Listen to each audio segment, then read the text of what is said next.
everybody. This is Erica from Bravo Migration, and it's that time of the month again when we recap all changes, announcements, and updates that happened in Australian immigration this month.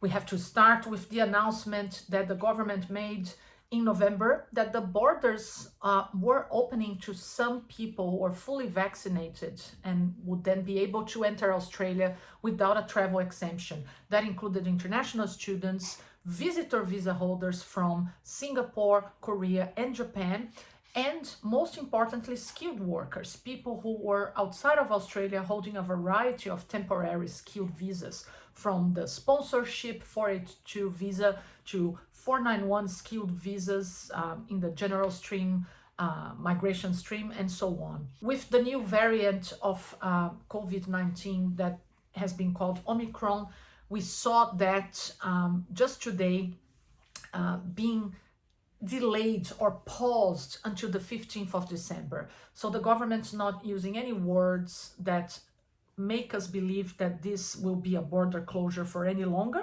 but we have to wait and see what's going to happen up until the 15th of December. We also saw that visitors from Japan, Korea, and Singapore would be able to enter the country without a travel exemption, but that has also been put to pause up until the 15th of December.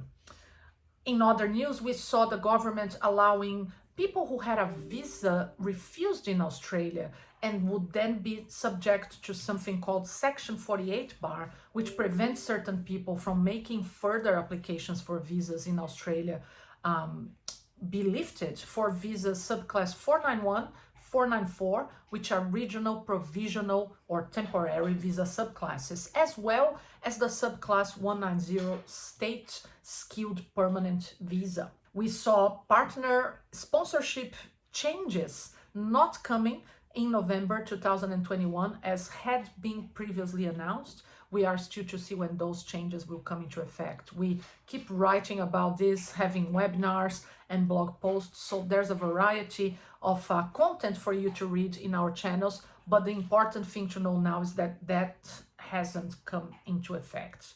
We also saw changes to ANSCO code. So ANSCO is a coder of all the occupations, professions that the Department of Home Affairs uses from the Australian Bureau of Statistics when looking into visa applications that involve nominating an occupation.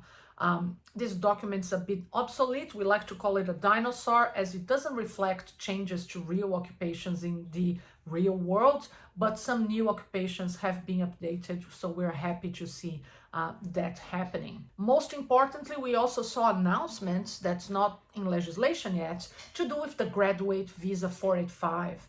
So the government has announced that people who got stuck outside of Australia holding that visa while the borders were closed, they will now be able to apply for a replacement graduate visa. We're still not able to make applications for that. We don't have details of how this is going to work, but it is coming. It was an official announcement, so we're very happy to see that. We also saw masters by coursework. So someone who's undertaking an MBA, a master's in marketing or something like that, they will be able to get a 3-year graduate visa at the end of their studies instead of just 2. So great news. The graduate visa allows holders to stay in Australia with full work rights after they graduate.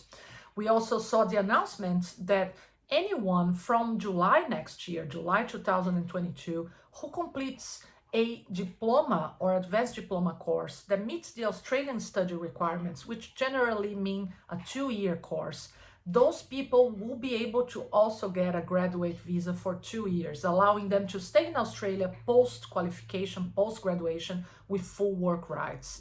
Now, we are very famous here at Bravo Migration for helping people making strategic decisions and using the graduate visa to their advantage and making that a pathway for permanent residence. Of course, this is not a visa that normally leads to PR, but if you use it in the right way, if you use that time in Australia to work in an occupation and in a region where you could get PR later, then it could happen. So get in touch with us. We can certainly help you using this graduate visa to your advantage. But the great news is that even vet or technical diploma and trade certificate courses graduates being able to use this visa to their advantage. This is major news, and you won't need to have an occupation in demand, which is the case now.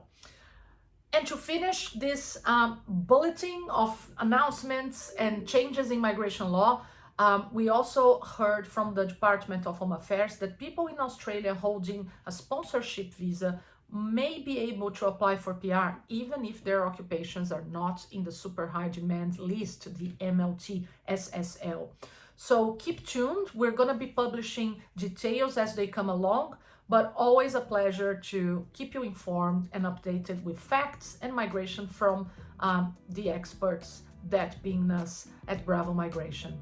We would be happy to help you with any visa applications or questions you have. Get in touch. Thank you. Bye.